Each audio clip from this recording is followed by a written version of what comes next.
പണത്തിന് വലിയ പ്രാധാന്യം നൽകുന്നുണ്ടെങ്കിലും അതിനുവേണ്ടി ആളുകളുടെ മുഖംമൂടികൾ അഴിഞ്ഞു വീഴുന്നത് താൻ കണ്ടിട്ടുണ്ടെന്നും തമിഴ്നടൻ വിജയ് സേതുപതി വെളിപ്പെടുത്തി. ഭക്ഷണം പോലെ പണവും പ്രധാനപ്പെട്ടതാണെന്നും അത് സുരക്ഷയും സന്തോഷവും നൽകുമെന്നും അദ്ദേഹം പറഞ്ഞു. കളുടെ പ്രോയുമായുള്ള അഭിമുഖത്തിലാണ് വിജയ് സേതുപതി തന്റെ കാഴ്ചപ്പാടുകൾ പങ്കുവച്ചത്. സാമ്പത്തിക ഭദ്രതയില്ലാതിരുന്നതാണ് ജീവിതത്തിൽ തനിക്ക് ഏറ്റവും വലിയ പ്രചോദനമായതെന്ന് അദ്ദേഹം പറഞ്ഞു. ഒരു സെക്കൻഡ് ഹാൻഡ് അപ്പാർട്ട്മെന്റും പഴയ കാറും സ്വന്തമാക്കുക, എല്ലാ മാസാവസാനവും വാടക നൽകുന്നതിന്റെ സമ്മർദ്ദമില്ലാതെ ജീവിക്കുക എന്നതായിരുന്നു തന്റെ ആദ്യകാല ലക്ഷ്യങ്ങളെന്നും നടൻ ഓർത്തെടുത്തു. ഇന്ത്യൻ സിനിമയിൽ 15 വർഷം പിന്നിട്ടിട്ടും പണവുമായുള്ള തന്റെ ബന്ധം ഇപ്പോഴും വികസിച്ചുകൊണ്ടിരിക്കുകയാണെന്ന് സേതുപതി വ്യക്തമാക്കി. പണമാണ് പ്രധാനം. എല്ലാവർക്കും പണം ആവശ്യമാണ്.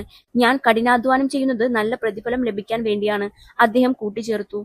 ജോലിയാണോ പണമാണോ കൂടുതൽ സന്തോഷം നൽകുന്നത് എന്ന ചോദ്യത്തിന് ജോലി കൂടുതൽ സന്തോഷം നൽകുന്നുണ്ടെങ്കിലും സന്തോഷത്തെ പണവുമായി താരതമ്യം ചെയ്യുന്നത് ശരിയല്ലെന്നായിരുന്നു അദ്ദേഹത്തിന്റെ മറുപടി. വ്യക്തിപരമായ സുഖ സൗകര്യങ്ങൾക്കപ്പുറം പണം കുടുംബത്തെ പരിപാലിക്കാനും മറ്റുള്ളവരെ സഹായിക്കാനും ഉപകരിക്കുമെന്നും വിജയ് സേതുപതി ചൂണ്ടിക്കാട്ടി. ഒരു അക്കൗണ്ടന്റായും ടെലിഫോൺ ബൂത്തിലും ജോലി ചെയ്തപ്പോഴും സമാനമായ സന്തോഷം താൻ അനുഭവിച്ചിട്ടുണ്ടെന്നും ചെയ്യുന്ന ജോലിയിൽ എവിടെയും സന്തോഷം കണ്ടെത്താനാണ് താൻ ആഗ്രഹിക്കുന്നതെന്നും വിജയ് സേതുപതി പറഞ്ഞു.